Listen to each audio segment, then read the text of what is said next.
So, I'm showing off my latest install. It's a custom set of electronics for a Saberforge Reliant with an extended dissident body. And while that powder coated finish is really nice, what I want to talk about is inside the hilt. Part of this build required that I fit a Darth Ryo 3D printed crystal chamber. The inner core is actually printed from brass, and then the outside is nickel plated steel with a bunch of other brass accents. And so I figured a nice blue crystal would show that off. But there is an RGB LED in there that, with a few hacks, matches the deep red lime royal blue LED inside of the main blade. And so we'll show that off.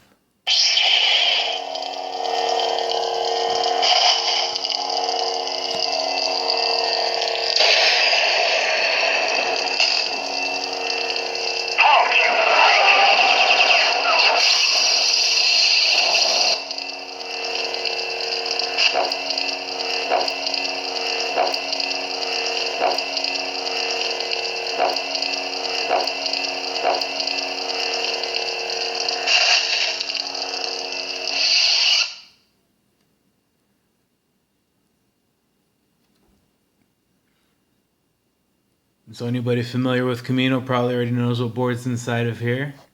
But the other part of this project was trying to fit a Crystal Focus 8 along with the color extender board and a 7.4 volt battery.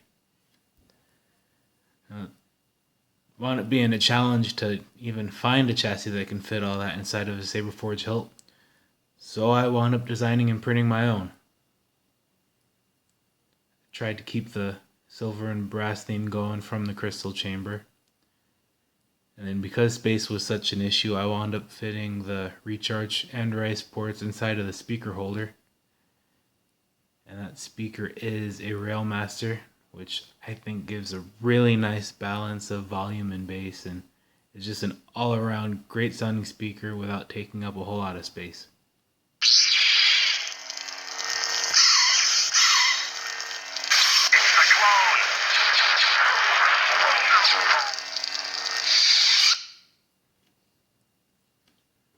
Now, configuring a Crystal Focus requires access to the SD card for the really heavy stuff, some stuff you can't do with rice.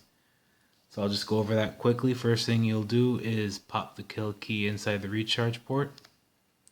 See, the crystal goes off. And I designed this low profile kill key so it can stay in place while the hilt's on display all wrapped up. Then you'll take your pair of tweezers. If you're using metal ones, you want to be careful not to touch anything on the board. We're just going on this corner and the side. And the SD card is underneath the board. It's a bit hard to see.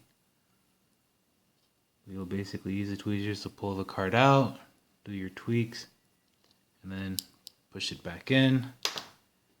Remove the kill key. He's cloned Star Killer in massive numbers. He's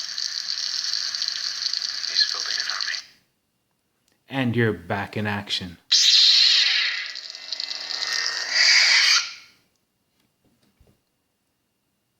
Now everything is permanently secured to the switch section, so this isn't going anywhere. And neither is the LED module.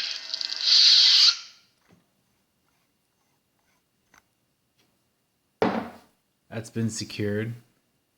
And the reason for that is the ability to hot swap components. Now this setup allows just about any emitter to go on, but the length of all the internals requires pretty much a dissident body unless Saberforge starts manufacturing something a little bit longer. Actually, before I tighten that too much, we'll go and drop in a new font. Sound bank selection. The Old Republic Crucible. The Old Republic Malign.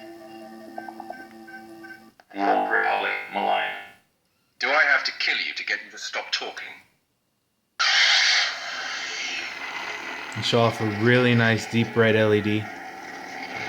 I wish the camera could show this off, but it always ends up looking pink on camera, but in person this is just the deepest, most beautiful Sith blood red, one of my favorite LEDs. And the crystal does its best to impersonate.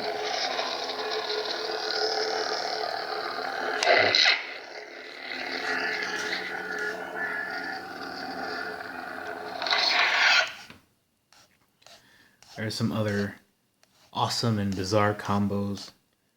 The lime LED mixes with the red for some really nice yellows. Mixes with the royal blue for a really cool white, actually.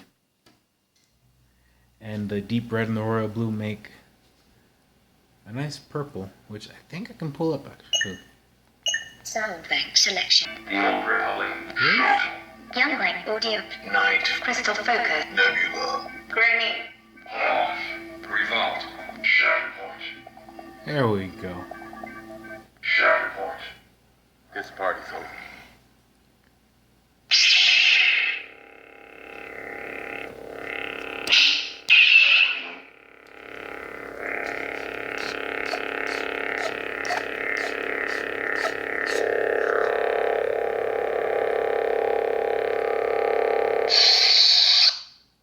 And when the saber goes off, the crystal will just pulse.